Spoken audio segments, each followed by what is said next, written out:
We'd like to bring up our next speaker now, Nassau County Clerk, Ms. Maureen O'Connor. Thank you. Thank you, everyone. She's short too. See that? Congratulations, Massapequa and the Tea Party crowd. I have the great privilege and honor of serving you as your Nassau County Clerk. And for that, I'm very, very thankful for your support and help throughout my public career. But I'm here really tonight because I am a registered nurse. And as Dr. Rand was talking about, just briefly before, I have to tell you, as a registered nurse, I am very concerned about what I'm reading on the signs and what the government is proposing to do to our healthcare system. You know, Steve Labriola just said earlier, we in New York have a very, very generous public policy to take care of the poor and the uninsured. And just to give you one statistic, we in New York State spend 2.5 times the national average per capita to deliver health care to the poor and the uninsured here in New York State.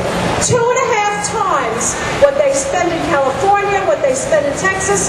So indeed, we are very, very generous in New York State to our poor and uninsured.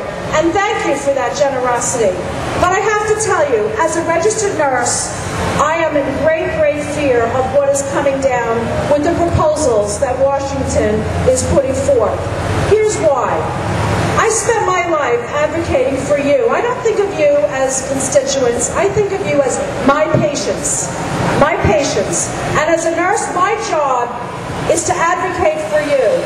And my greatest fear is if this plan is enacted, that my job as a nurse is going to have to be to beg the local politicians, our congresspeople and U.S. senators to approve an MRI to get you the health care and make the diagnosis that you need.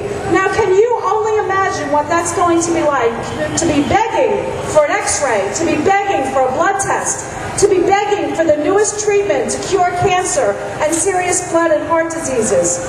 That frightens me as a nurse. It frightens me as your advocate. So I want to thank you for coming out here tonight. We must stop this in its tracks. And you are going to stop it. I'm very confident.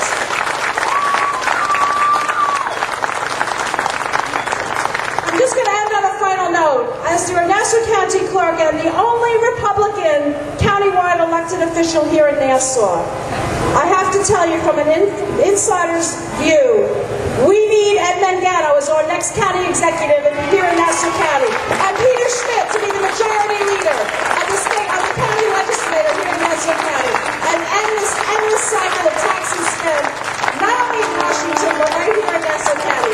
Thank you. God bless you always. It's an honor to be here. Thank you. Thank you. Before you go, can you just check my pulse?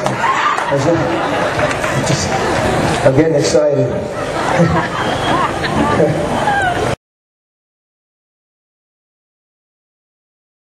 Okay, from the town of Voice Debate, the town of Voice Debate clerk, I bring up Stephen Labriola. Hi, Steve.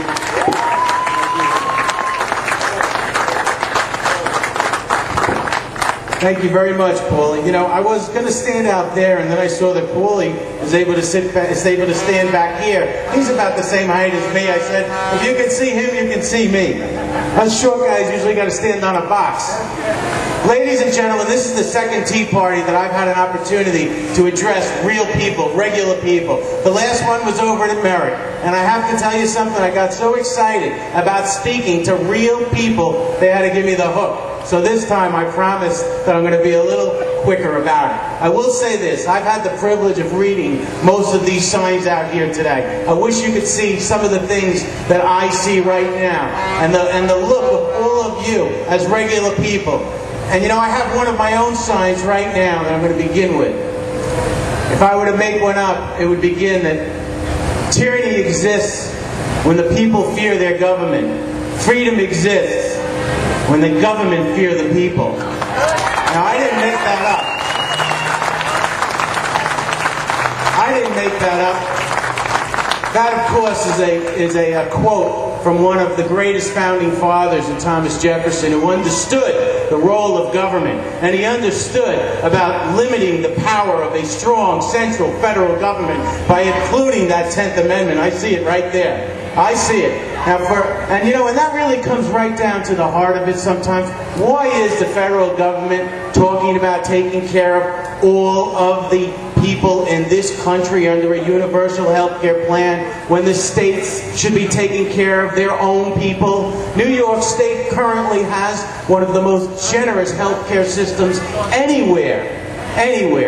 You look at this Medicaid system that is in place right now, I want you to know something. New Yorkers are among the most generous people in anywhere in this nation, because currently, and I know this fact from Governor George Pataki when he was trying to curtail the Medicaid spending in New York State, but currently, Medicaid in New York State costs more than Texas and California combined, and they still say that it doesn't serve the people enough. So if government can't do it with all that money right here in New York, how do you possibly have faith in them to do it on a national level?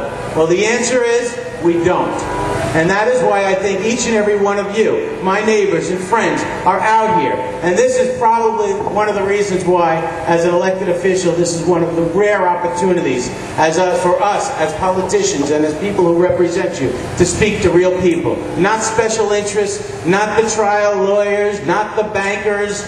This is real people, and that's why I get excited when I'm out here before you. And I am a student of government, and I do understand the role that government should and must play.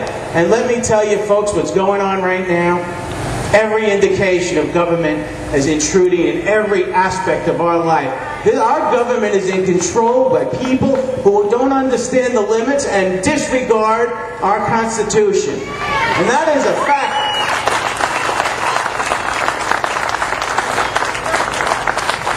And that is a fact because you cannot deny the boundaries that they have crossed already. And there are people in this crowd right now, they're on the peripheral, I'm not going to point them out to you, but I see them. Tomorrow they're going to say that you people are here because you were organized by the Republican Party, or the Obama haters, or the racists, or the Nazis. And I'm going to tell you something right now. We know that that's not true. There are people here in charge of the Republican Party who had nothing to do with this rally. The people that organized this rally are regular, common people. And they called us to speak here because they believe that we feel the same way they feel about government and that it has overstepped its bounds. Well, let me just do this and let me close it out on this note. I think we all know why we're here. We know what we have to do. We don't hate our government. We are the government. We, the people, are the government. How could we hate ourselves? We need to get back control of our government.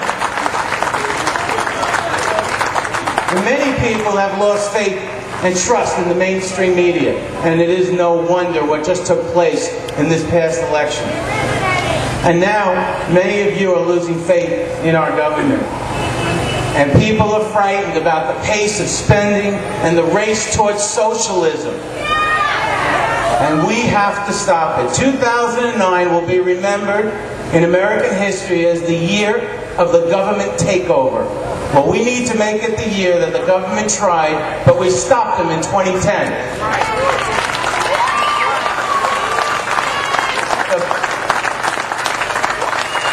The mid-year congressional elections will be the ultimate cap and trade. We can put a cap on the ultra-left hijacking of our government, and we can trade in the clunkers in our Congress with our constitutional right to redress our grievances and vote them out of office.